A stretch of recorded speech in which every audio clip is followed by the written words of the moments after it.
In the rolling hills of western Pennsylvania, where coal mines once carved deep scars into the earth, there exists a cemetery plot that has puzzled historians for over a century. 7 identical headstones stand in perfect formation, each bearing the surname Murphy, each marking the grave of a young man who died at exactly 21 years of age. Between 1847 and 1883, every male heir of the Murphy lineage met his end on his 21st birthday, under circumstances so varied yet eerily consistent that local authorities eventually stopped investigating. The Pennsylvania State Archives contain over 300 pages of testimonies, medical reports, and witness statements that were sealed by order of the state government in 1884, only to be quietly transferred to a restricted vault in Harrisburg. What you're about to hear has never been told in its entirety, pieced together from recently discovered family letters, court records, and the personal diary of Dr. Ezra Caldwell, the physician who attended to 4 of these deaths and spent his final years obsessively documenting what he called the Murphy curse. Before we continue with the story of the Murphy family and their inexplicable tragedy that haunted an entire community for nearly 4 decades, I need you to do something for me. If you're fascinated by historical mysteries like this one, hit that subscribe button and ring the notification bell so you never miss our deep dives into America's darkest secrets. And let me know in the comments below what state or city you're listening from. I love connecting with fellow mystery enthusiasts from all corners of our country. The truth about what happened to the Murphy sons is far more disturbing than any supernatural explanation could ever be, rooted in the harsh realities of 19th century industrial America, family secrets that spanned generations, and a conspiracy of silence that protected the powerful while destroying the innocent. The year was 1846 when Seamus Murphy first arrived in Millfield, Pennsylvania, a burgeoning coal mining town nestled in the Appalachian foothills about 40 miles southeast of Pittsburgh. Like thousands of Irish immigrants fleeing the Great Famine, Seamus carried little more than calloused hands, an iron will, and dreams of prosperity in the New World. But unlike most refugees who arrived destitute and desperate, Seamus possessed something that would prove both a blessing and a curse. A letter of introduction from a mysterious benefactor in Ireland who had arranged his passage and promised him employment with the Keystone Coal and Iron Company. Millfield was a company town through and through, its dusty streets lined with identical wooden houses, painted a uniform gray, its economy entirely dependent on Keystone's massive operation that employed over 800 men in a network of mines that honeycombed the surrounding mountains. The company owned everything from the general store to the church pews, from the schoolhouse to the cemetery plots, creating a sealed world where every aspect of life was controlled by corporate decree. Even the town's name was a company invention. The original settlement had been called Greendale, but Keystone had rechristened it to reflect their vision of industrial efficiency over natural beauty. What made Millfield different from other company towns was the deliberate selection of its workforce. Rather than simply hiring whoever showed up looking for work, Keystone had developed a sophisticated recruitment system that targeted specific families from specific regions of Europe, particularly those fleeing political upheaval or economic disaster. These families arrived not as random immigrants, but as carefully chosen participants in what company documents euphemistically called the settlement program, a comprehensive system of housing, employment, and community development that promised security in exchange for long-term commitment. At 28, Seamus was older than most new arrivals, his weathered face bearing the marks of hardship that had driven him across the Atlantic. He possessed a sharp mind for numbers and an unusual ability to read and write in both English and Gaelic, skills that quickly caught the attention of Josiah Bentley, Keystone's operations manager. Bentley was a thin, calculating man in his 40s who had transformed Millfield from a struggling mining camp into one of the most profitable operations in Pennsylvania through what he called innovative labor management techniques. Within his first month, Seamus was promoted from the mines to the company's accounting office, a move that elevated him above most immigrants but also placed him in a position where he would witness the true scope of Keystone's control over its workers. The ledgers he maintained contained more than simple payroll records. They tracked every aspect of the employees' lives, from their debts at the company store to their attendance at the company-sponsored church services, from their children's performance in the company school to detailed notes about their political opinions and social associations. It was in this office, amid ledgers thick with coal dust and the weight of other people's secrets, that Seamus met Margaret O'Connell. She was the daughter of Dermot O'Connell, one of the first Irish families recruited for the settlement program, and she worked as a seamstress for the wives of company supervisors. Margaret possessed an education unusual for a woman of her background. She could read Latin as well as English, having been taught by nuns in Ireland before her family's emigration, and she had developed a sharp eye for the inconsistencies and mysteries that surrounded life in Millfield. Their courtship was brief but passionate, partly because genuine affection developed quickly between them, but also because both sensed that their individual survival in Millfield's complex social hierarchy would be enhanced by marriage. They wed in the fall of 1846 in the town's modest Catholic church, a ceremony attended by over 200 people, but officiated by Father McKenna, a priest whose sermons always seemed to emphasize the virtues of loyalty, obedience, and accepting one's appointed place in God's plan. Margaret was a beauty by any standard, with raven-black hair and eyes the color of storm clouds. But more importantly to Seamus, she possessed a fierce intelligence and shared his growing unease about the true nature of their supposed good fortune. Their honeymoon cottage on Elm Street was one of the nicer houses available to Irish families, but it came with unspoken rules about when they could come and go, who they could entertain, and what topics were appropriate for discussion in a home that, they gradually realized, was never truly private. By spring of 1847, Margaret was pregnant with their first child, and Seamus had managed to save enough money to purchase a small plot of land on the outskirts of town, where he planned to build a proper house for his growing family. But when he approached the company's land office to complete the transaction, he discovered that his purchase was contingent on signing additional agreements that would bind his future children to the settlement program and guarantee their employment with Keystone when they came of age. The pregnancy was difficult. Margaret suffered from severe morning sickness that lasted well into her second trimester, but more troubling were the strange dreams that plagued her sleep.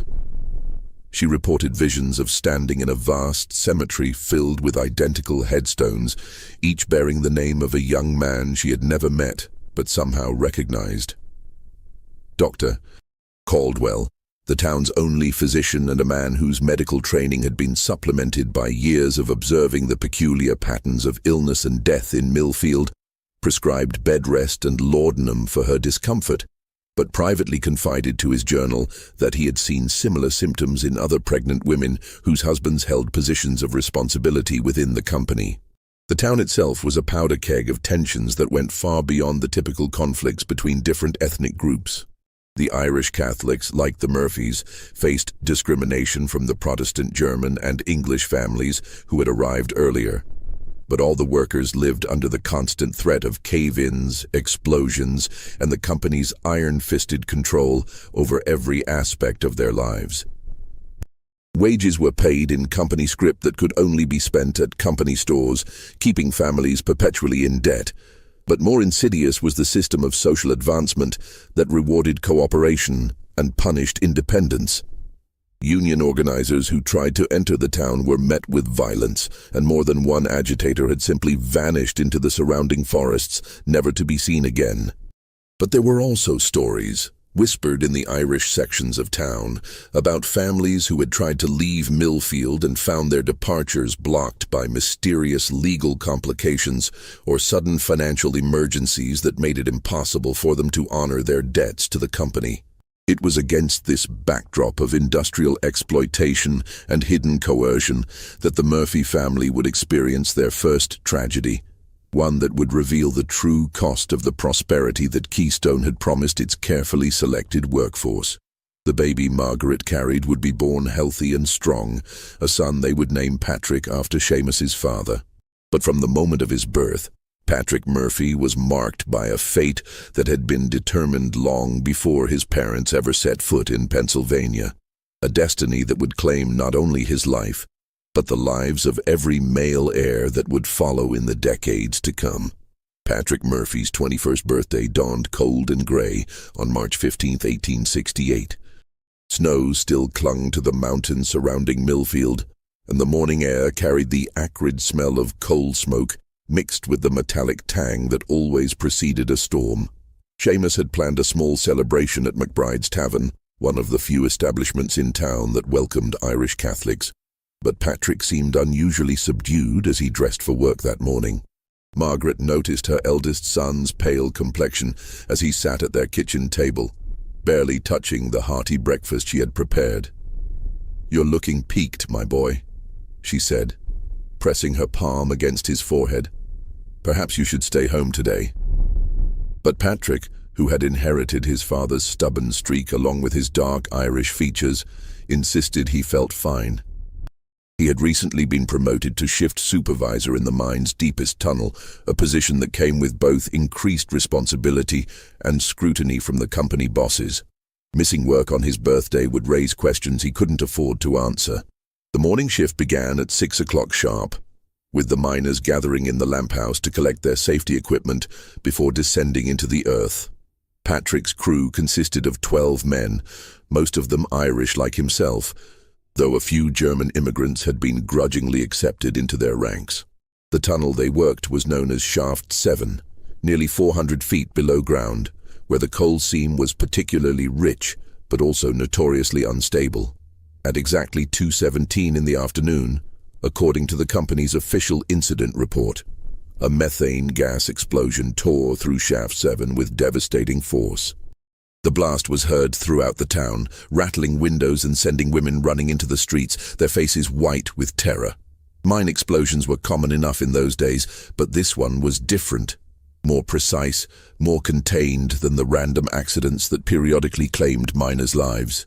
When the rescue crews finally reached the affected area 3 hours later, they found 11 men unconscious, but alive, their bodies thrown against the tunnel walls by the force of the explosion. Patrick Murphy was found at the exact center of the blast site, his body unmarked by fire or debris, lying peacefully as if he had simply laid down to rest. Dr. Caldwell, who was among the first to examine the scene, would later write in his private journal that Patrick appeared to have died not from the explosion itself, but from what he described as a cessation of vital functions occurring at the precise moment of the blast. The other miners, when they regained consciousness, all told the same strange story. They had been working normally when Patrick suddenly stopped mid-conversation, looked at his pocket watch and smiled. "Time's up," he had said, though none of them understood what he meant. Seconds later, the explosion had torn through their section of the mine. What made the incident even more peculiar was the discovery, 3 days later, of a letter in Patrick's coat pocket.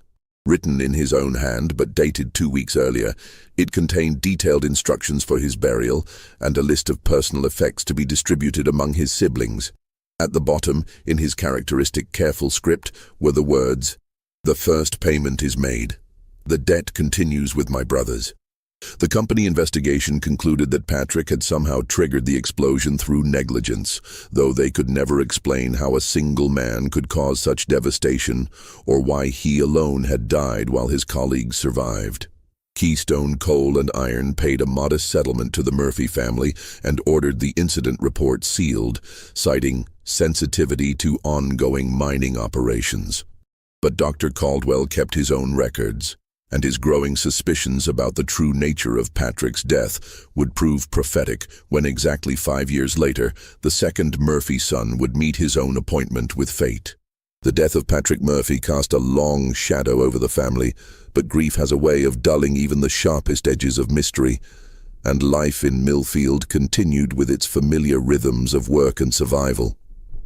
Seamus threw himself into his duties at the company office with renewed vigor, as if ledger books and inventory reports could shield him from the questions that haunted his nights. Margaret aged 10 years in the months following Patrick's funeral, her once luminous hair now streaked with premature grey, her storm-cloud eyes often distant and unfocused. But it was their second son, Thomas, who seemed most affected by his older brother's death. Where Patrick had been serious and responsible, Thomas possessed a reckless streak that worried his parents. He had inherited his mother's sharp intelligence but lacked Patrick's steady temperament, often finding himself in trouble with the company supervisors for questioning orders or defending fellow workers against unfair treatment. In the years following Patrick's death, Thomas began asking uncomfortable questions about the explosion in Shaft 7.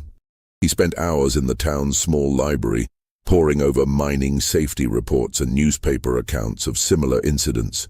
He interviewed the surviving miners from his brother's crew, most of whom had since moved away from Millfield or found work in other trades, unwilling to return to the depths after what they had experienced. What Thomas discovered disturbed him deeply. Mining records showed that Shaft 7 had been deemed unsafe by previous inspections, with dangerous levels of methane gas detected in the weeks leading up to the explosion.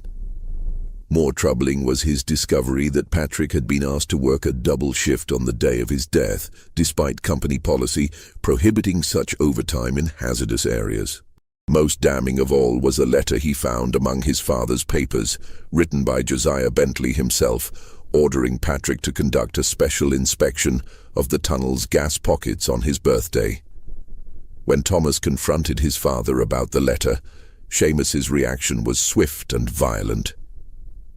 The quiet, bookish man who had spent years building a reputation for honesty and reliability suddenly became someone his son barely recognized, his face flushed with rage as he snatched the document from Thomas's hands and threw it into the fire.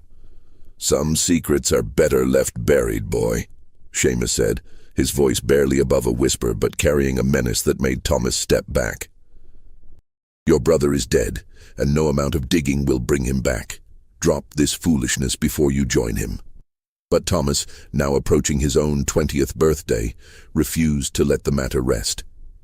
He began meeting secretly with former Keystone employees who had left the company under suspicious circumstances, and what they told him painted a picture of corruption and conspiracy that reached far beyond a simple mining accident. There were stories of union organizers who had died in accidents after getting too close to exposing safety violations, of whistleblowers who had simply vanished into the Pennsylvania wilderness, and of a secret agreement between Keystone Coal and Iron and certain prominent families in the region that ensured profitable operations at any cost. Most disturbing of all were the tales of what the older miners called blood contracts. Agreements made decades earlier that bound certain families to the company in ways that went far beyond simple employment. These contracts, according to the stories, required specific forms of payment that could only be satisfied through death, and the payments came due with clockwork precision, always on significant birthdays, always targeting the young men who might otherwise carry on their family names and challenge the established order. As Thomas's 21st birthday approached in the spring of 1873, he became increasingly paranoid and erratic. He began carrying a pistol and refused to work alone, insisting that someone was following him through the streets of Millfield. His mother found him one morning standing at his bedroom window, fully dressed despite the early hour, watching the sunrise with an expression of profound sadness. "They're coming for me, Ma," he said without turning around. "Just like they came for Patrick, but I'm not going to make it easy for them." Margaret Murphy tried to dismiss her son's fears as grief and imagination, but deep in her heart, she felt the cold touch of dread. The night before Thomas's birthday, she knelt before the small shrine she had built in her bedroom, surrounded by candles and rosary beads, and prayed with a desperation that bordered on madness. But some prayers, she would soon learn, are answered in ways that bring no comfort, only deeper mysteries and more profound grief.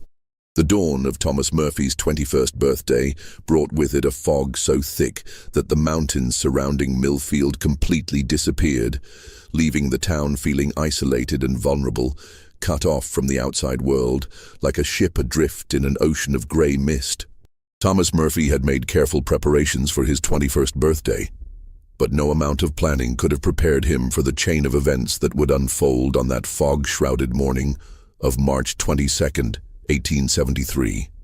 Unlike his brother Patrick, who had met his fate in the familiar darkness of the mine shafts, Thomas's death would occur in broad daylight, witnessed by dozens of people, yet remain just as inexplicable and disturbing. He had taken the day off from his job at the company's timber mill, claiming illness, and instead positioned himself in the bell tower of St. Michael's Catholic Church, which offered a commanding view of all the approaches to Millfield. Armed with his father's old hunting rifle and a box of cartridges, Thomas had transformed the sacred space into a fortress, barricading the narrow stairway with heavy wooden benches. Father O'Malley, the elderly priest who had baptized all the Murphy children, discovered Thomas's presence during his morning prayers. The young man's appearance shocked the cleric. Hollow-eyed and gaunt, Thomas had obviously not slept in days, and his clothes hung loose on his frame as if he had stopped eating altogether. "Thomas, my son," the priest said gently, approaching with his hands visible and empty. "What troubles bring you to God's house with such weapons?" Thomas's response was rambling and desperate, a mixture of accusations and pleas that painted a picture of a conspiracy so vast and deeply rooted that Father O'Malley initially dismissed it as the ravings of a young man overwhelmed by grief. But as Thomas spoke, providing specific dates, names, and details that only someone with intimate knowledge could possess, the priest's skepticism began to give way to a growing horror. According to Thomas, his brother Patrick had not died in a random mining accident, but had been deliberately murdered as part of a grotesque ritual that bound the Murphy family to Keystone Coal and Iron through what he called a contract written in blood.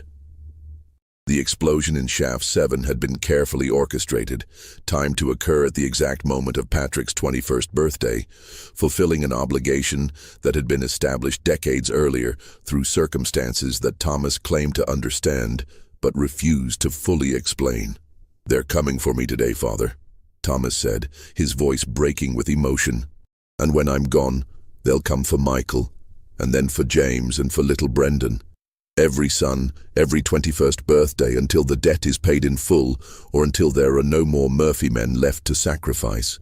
Father O'Malley tried to calm the young man, offering prayers and comfort, but Thomas was beyond consolation. He had spent months investigating his brother's death and claimed to have discovered documents that proved the existence of the blood contract, though he had hidden these papers in a location he would not reveal. His plan was simple.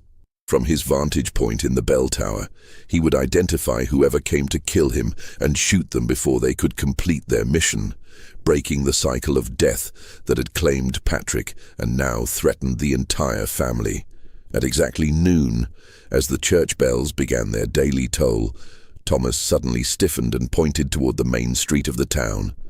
"There," he whispered to Father O'Malley. "Do you see them? 3 men in dark coats walking this way. They're not from Millfield. I don't recognize any of them." The priest peered through the narrow window but saw only the normal midday bustle of townsfolk going about their business. The fog had lifted slightly, but visibility was still limited, and he could not make out the figures that had captured Thomas's attention. When he turned back to the young man, he found Thomas raising the rifle to his shoulder, his finger on the trigger, his face a mask of grim determination. What happened next would be debated by witnesses for years to come. At the exact moment that Thomas Murphy pulled the trigger, aiming at what he believed to be his approaching executioners, the rifle exploded in his hands with a force that should have been impossible. The weapon had been meticulously maintained and recently inspected, but it disintegrated as if it had been packed with far more gunpowder than any standard cartridge could contain. The explosion killed Thomas instantly, his body thrown against the stone wall of the bell tower with such violence that Father O'Malley, despite his decades of experience comforting the grieving and blessing the dead, fainted from the shock. When the priest regained consciousness 20 minutes later, he found Thomas's body in a position that would haunt his dreams for the rest of his life. The young man was kneeling, his hands clasped in prayer, his face peaceful and unmarked by the violence that had claimed his life. The investigation into Thomas Murphy's death was perfunctory at best. Company officials declared it a tragic accident caused by defective ammunition, and the rifle's manufacturer, a respected firm from Philadelphia, could offer no explanation for the weapon's catastrophic failure.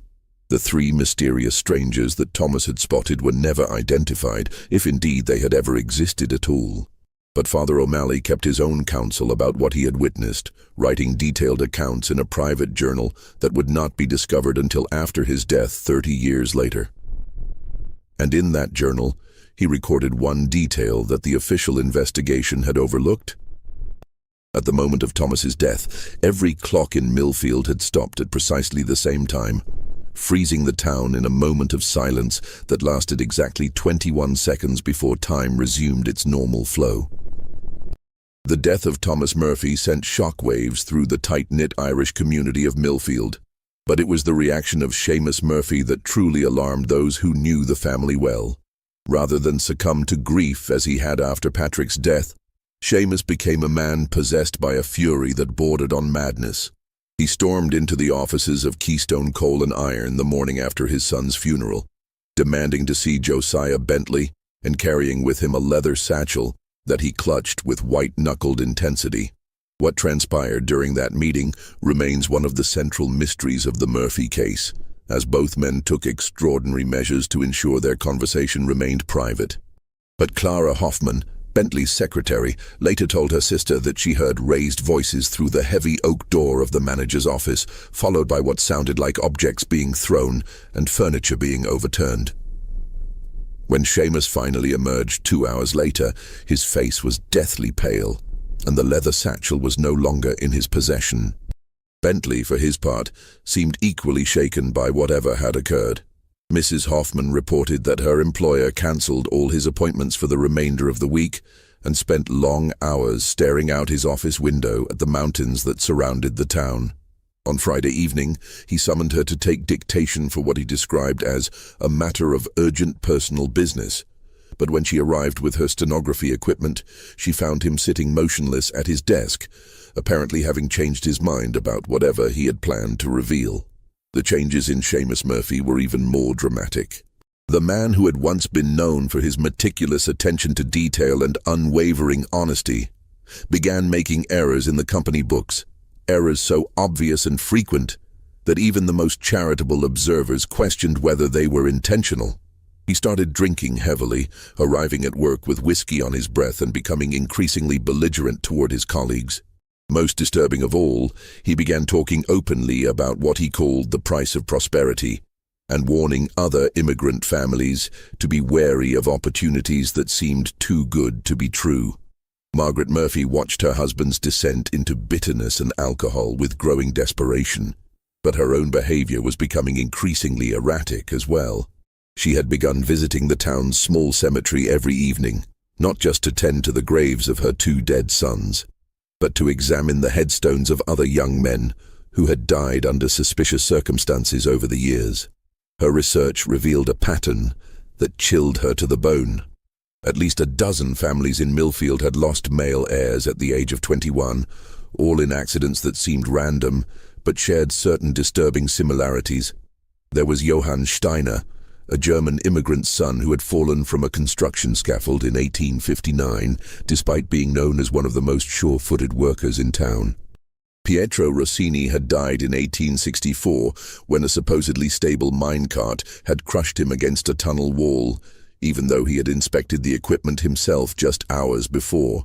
Most recently, in 1871, Edward Flanagan had drowned in the shallow creek that ran through the center of town, despite being an accomplished swimmer who had grown up playing in those same waters. Each death had been thoroughly investigated by the appropriate authorities and ruled accidental, but Margaret began to notice common threads that had been overlooked or deliberately ignored. In every case, the young man had been offered some form of advancement or special assignment by Keystone Coal and Iron in the weeks leading up to his death. Each family had received financial compensation that was unusually generous by the company's typically miserly standards. And in each case, the deceased had left behind written materials, letters, diary entries, or hastily scrawled notes that suggested knowledge of impending doom. But it was Margaret's third son, Michael, who provided the most disturbing piece of the puzzle. Now 19 years old and acutely aware of the fate that had befallen his older brothers, Michael had been conducting his own investigation into the family's troubles. What he discovered, hidden in a forgotten corner of the church's basement, was a collection of documents that cast the Murphy tragedies in an entirely new and terrifying light. The papers appeared to be contracts, written in a mixture of English and what looked like Latin legal terminology, dating back to the 1820s when Keystone Coal and Iron had first established operations in the region. The documents were signed by representatives of several prominent families, including what appeared to be Seamus Murphy's own father, who had apparently immigrated to Pennsylvania decades before his son's arrival and had made agreements that would bind his descendants for generations to come. Just when we thought we'd seen it all, the horror in Millfield intensifies. If this story is giving you chills, share this video with a friend who loves dark mysteries, hit that like button to support our content, and don't forget to subscribe to never miss stories like this. Let's discover together what happens next in this tale of a family bound by blood to forces beyond their understanding. According to Michael's interpretation of the documents, the contracts established what could only be described as a feudal system, where immigrant families were provided with employment, housing, and financial support in exchange for commitments that extended far beyond normal labor agreements. The most chilling clause, repeated in every contract with minor variations, stipulated that each family must provide a tithe of blood to ensure the continued prosperity of the company and the community as a whole. The tithe was to be paid through the death of the eldest male heir of each generation upon reaching his 21st birthday, with the manner of death to be determined by circumstances that would appear accidental or natural to outside observers.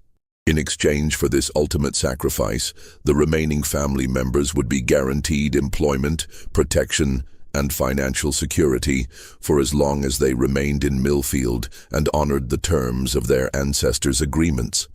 Michael brought these documents to his parents on a cold December evening in 1873, spreading them across the kitchen table while the wind howled through the gaps in their cottage's wooden walls.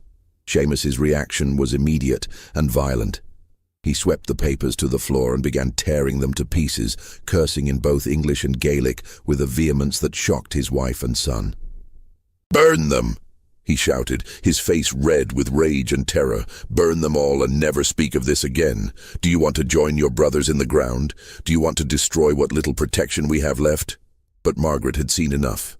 As her husband destroyed the evidence that Michael had risked his life to obtain, she made a decision that would alter the course of events in ways none of them could have predicted.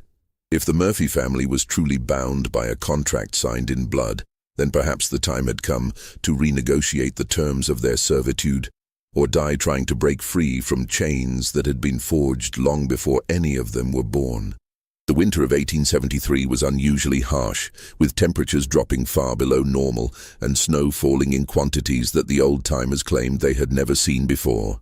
But the weather was nothing compared to the chill that had settled over the Murphy household, where three people who had once shared love and hope now lived in suspicious silence, each harboring secrets that could destroy them all.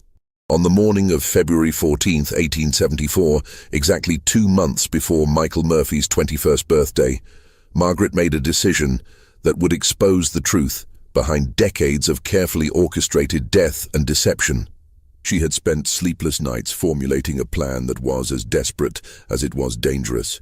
But the alternative, watching another son die to satisfy an unholy agreement made by men she had never known, was unbearable. Rather than wait for the invisible forces that had claimed Patrick and Thomas to come for Michael, Margaret decided to take the fight directly to those responsible. She had carefully studied the patterns of the previous deaths and realized that each young man had died alone, isolated from potential witnesses or protectors at the crucial moment. This time would be different. Margaret began by confiding in Father O'Malley, sharing her suspicions about the contracts and begging him to provide sanctuary for Michael in the church when his birthday approached.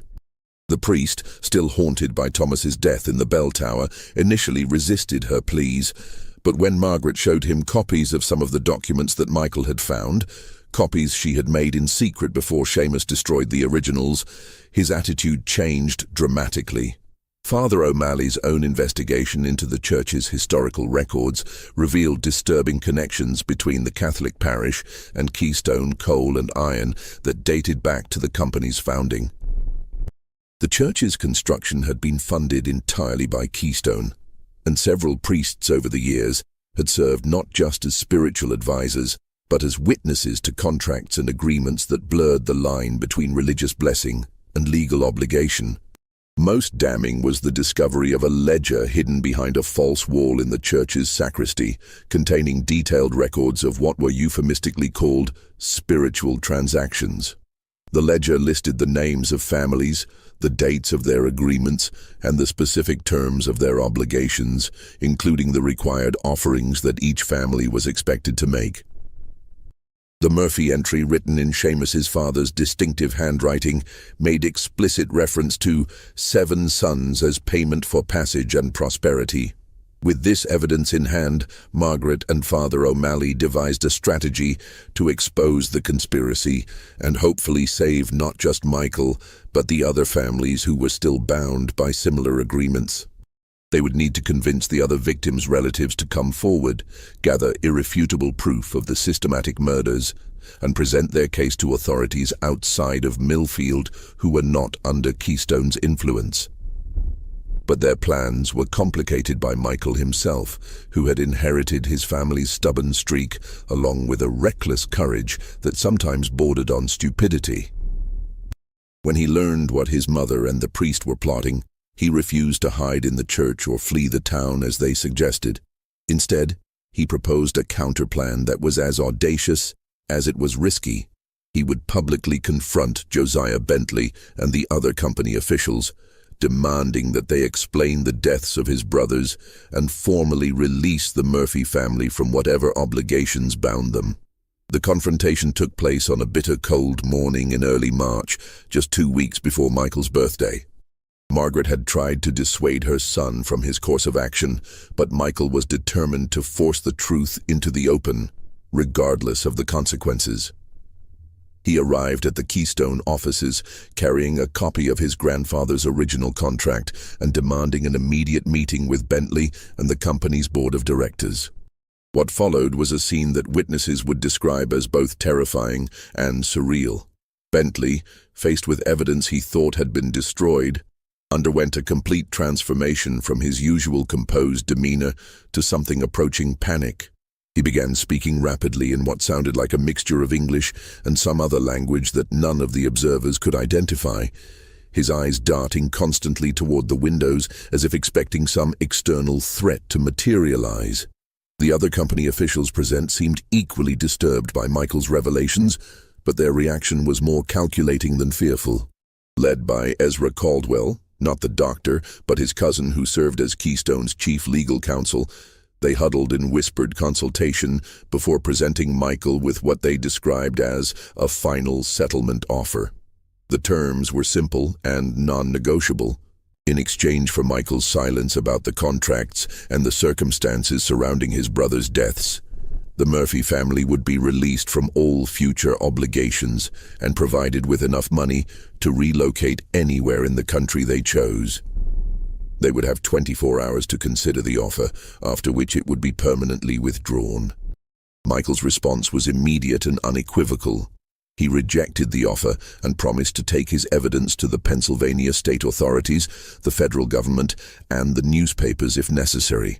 As he turned to leave the office, Caldwell called after him with words that chilled everyone present.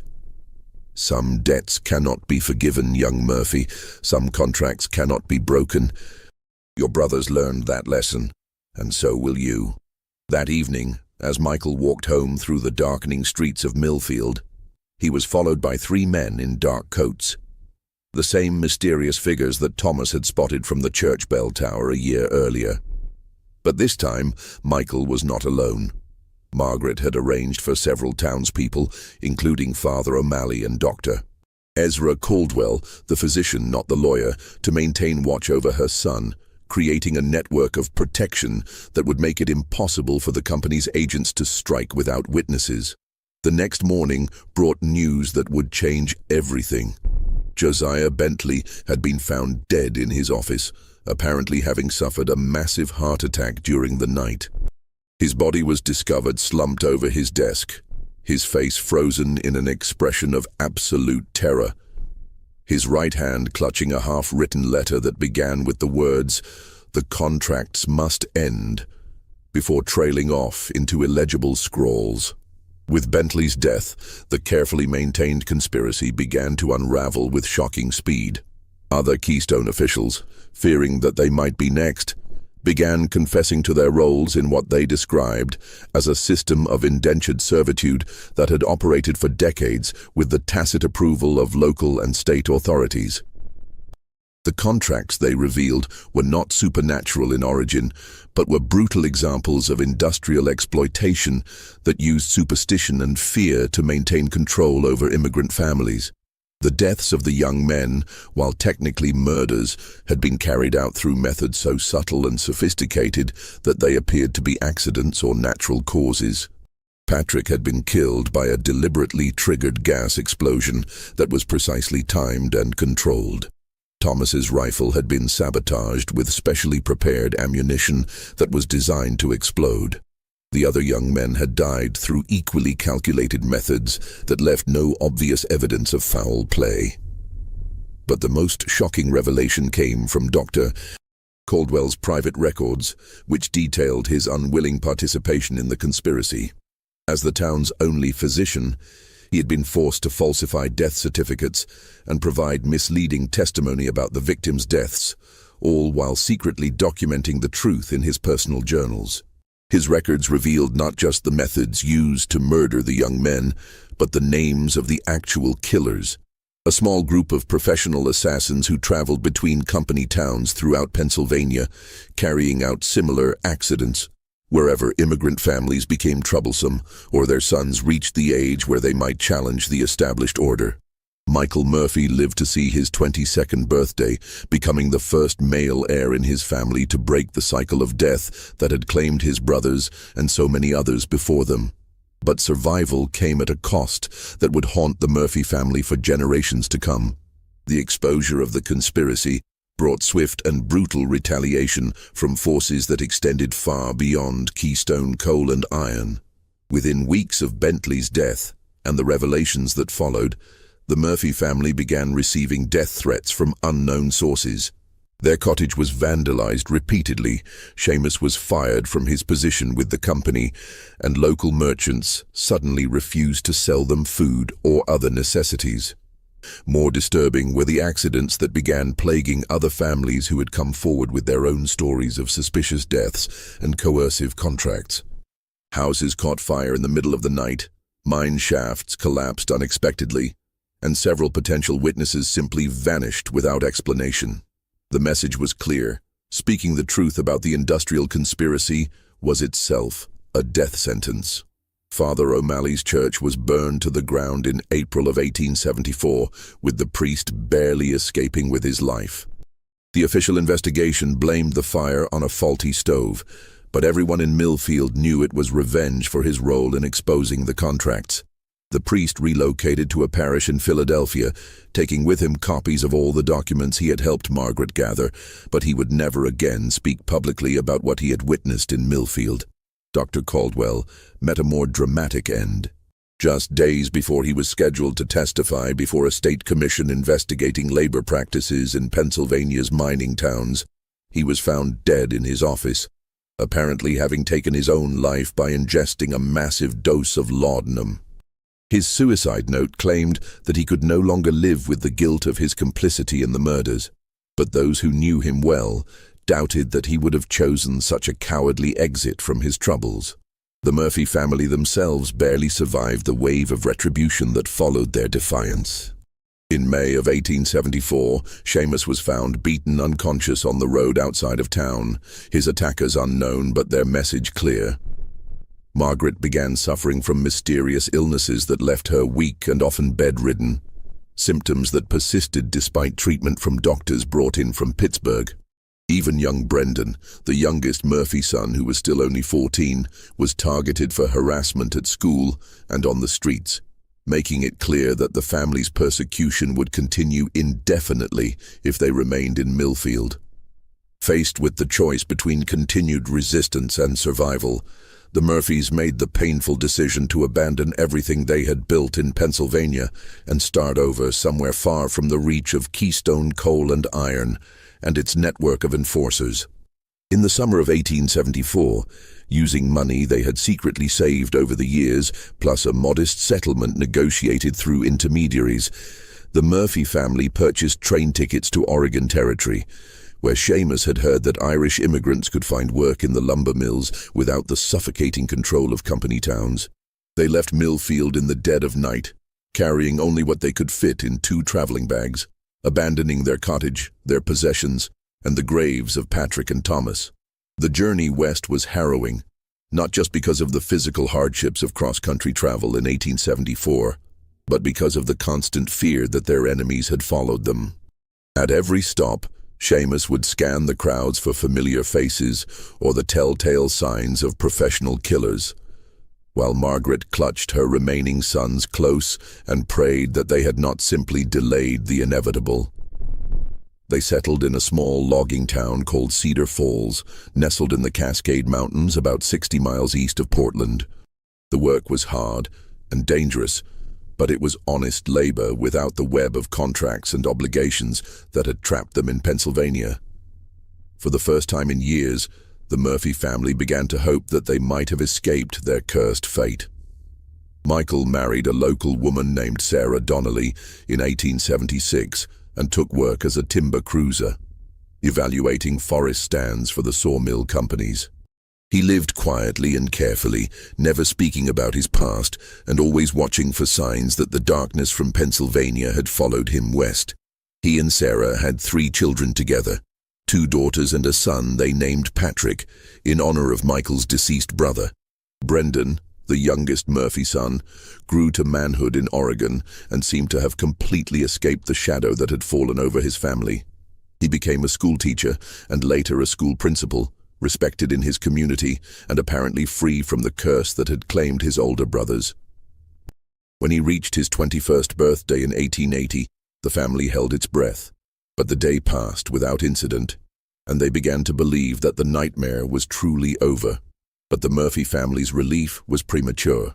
In 1885, when Michael's son Patrick reached his 16th birthday, he began experiencing strange dreams and an overwhelming compulsion to research his family's history.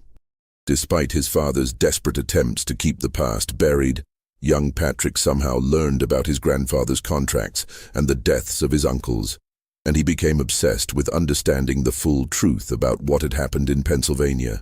The boy's obsession led him to seek out surviving records from the Keystone Coal and Iron conspiracy, and through a network of labor activists and journalists, he managed to piece together much of the story that his family had tried so hard to forget. What he discovered was that the Murphy family's ordeal had been part of a much larger system of industrial exploitation that had operated throughout the eastern United States for decades, using immigrant families as disposable resources in the pursuit of profit. More disturbing was his discovery that some of the families involved in similar contracts had never been able to escape their obligations, even after relocating to other parts of the country. The industrial interests that had created these systems of control had evolved and adapted, finding new ways to maintain their hold over the families they considered their property. Young Patrick's investigations brought unwanted attention to the Murphy family's new life in Oregon, and in the spring of 1887, just months before his 21st birthday, Michael began noticing the same warning signs that had preceded his brother's deaths. Strangers in town asking questions about the family, unexplained accidents involving people who had befriended them, and a general sense that they were being watched and evaluated by invisible observers. This time, however, the Murphy family was prepared. Using knowledge gained from their previous experiences and aided by allies they had cultivated in the labor movement, they developed a strategy to protect Patrick that went beyond simple hiding or flight. They would confront their pursuers directly, but with overwhelming force, and in circumstances that would make it impossible for the killers to operate with their usual secrecy. On March 15, 1888, exactly 20 years after Patrick Murphy Sr. had died in Shaft 7, his nephew and namesake celebrated his 21st birthday surrounded by more than 50 armed supporters in the main square of Cedar Falls, Oregon. The event had been publicized throughout the region as a demonstration against industrial violence, and reporters from 3 different newspapers were present to document whatever might occur. The confrontation, when it came, was swift and decisive. 3 men in dark coats, the same type of professional killers who had stalked the Murphy family for years, approached the celebration with obvious intent to harm young Patrick. But they found themselves facing not a single vulnerable target, but a crowd of angry loggers, miners, and labor activists who had been waiting for exactly this moment. The would-be assassins were captured alive, and under interrogation, they revealed the names of their employers and the extent of the conspiracy that had operated in secret for decades. Their confessions led to arrests and investigations that exposed similar operations in 12 states, resulting in the prosecution of dozens of industrialists and the liberation of hundreds of families who had been trapped in systems of hereditary servitude. The final victory came in 1889, when the last of the original contracts was formally nullified by federal court order, and the Murphy family, along with all the other affected families, was officially declared free from any obligations to their former employers. The precedent set by their case helped establish new labor laws that made such exploitation illegal throughout the United States. Patrick Murphy Jr. lived to see his own children grow to adulthood without fear, and the Murphy name, which had once been synonymous with tragedy and mysterious death, became associated instead with courage and the fight against industrial oppression.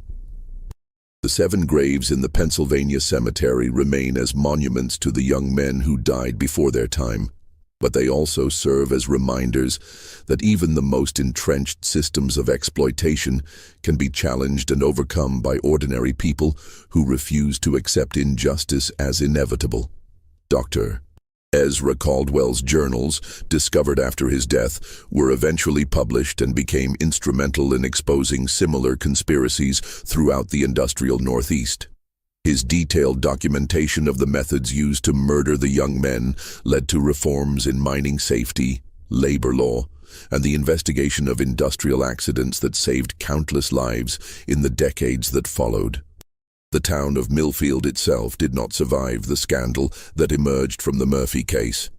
Keystone Coal and Iron declared bankruptcy in 1875, and without the company's presence, the community gradually dispersed as families sought opportunities elsewhere. Today, only the foundations of a few buildings mark the location where so much suffering occurred, and the cemetery where Patrick and Thomas Murphy are buried has become overgrown with weeds and forgotten by all but the most dedicated historians.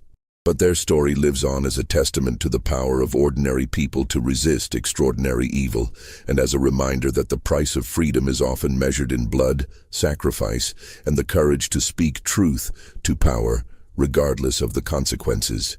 The Murphy family's ordeal began with contracts signed in desperation by immigrants seeking a better life for their children, but it ended with the destruction of a system that had claimed hundreds of lives over the course of more than half a century. This mystery shows us that the most terrifying horrors are often not supernatural but profoundly human, born from greed, sustained by fear, and perpetuated by our willingness to look the other way when convenient. The Murphy sons died not because of a curse or other worldly forces, but because powerful men decided that their lives were acceptable sacrifices for economic prosperity. What do you think of this story? Do you believe everything was revealed? Or do you think there are still secrets buried in the ruins of places like Millfield? Leave your comment below and let me know if you think such conspiracies could exist in today's world. If you enjoyed this tale and want more stories about hidden American history, subscribe, hit the notification bell, and share with someone who loves mysteries. The truth is often stranger and more frightening than any fiction, and there are still stories waiting to be told about the dark corners of our nation's past. See you in the next video.